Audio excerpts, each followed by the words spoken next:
黄昏的农场，夕阳余晖洒在广袤的麦田上，将一切都染上了金黄色。农场主，一位年逾古稀的男人，背着双手漫步在自家的谷仓前。这座谷仓是他多少年来勤劳耕作的见证，也是他珍藏着一段珍贵的回忆的地方。然而，今天这个平静的谷仓将成为一个意外事件的舞台，一场寻宝的冒险即将展开。当农场主在巡视谷仓时，他的怀表，一块价值连城的金表，不慎滑落到了杂乱的稻草堆中，再也找不到了。他愣住了，愣住的是时间，愣住的是心跳。那块金表不仅仅是一件贵重的物品，更是一份珍贵的纪念。它见证了他一生的努力和辛勤。农场主急得如同丢失了自己的一部分，他急中生智，立刻贴了一张告示在农场的大门口，悬赏$100，只求有人能够帮助他找回这块金表。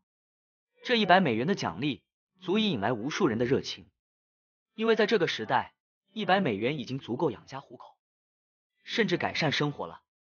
消息很快传遍了整个农村，村民们听闻农场主的悬赏，纷纷前来帮忙。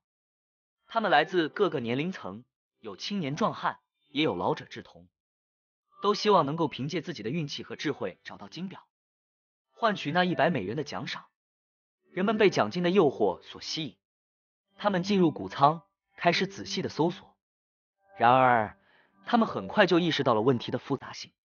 谷仓内谷粒成山，稻草堆积如山，一块金表在这里如同大海中的一粒沙，寻找它几乎是不可能的任务。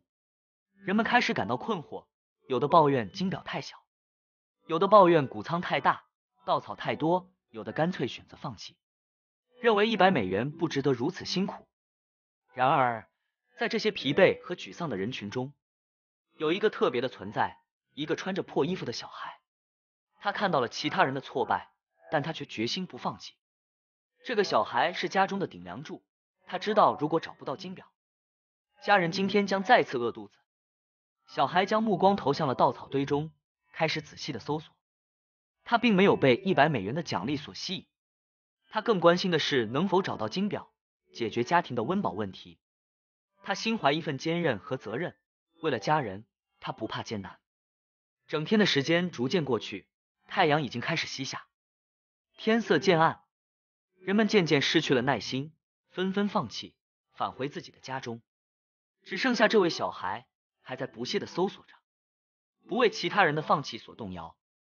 在夜幕降临之际，小孩的耳朵捕捉到了一种奇特的声音，那是一种细微的、不规律的声音，如同滴水的声音。小孩停下来，聚精会神地倾听，滴答声清晰而坚定，仿佛是某种启示。小孩顺着声音走进了稻草堆，当他拉开一捆稻草时，发现了一个隐藏在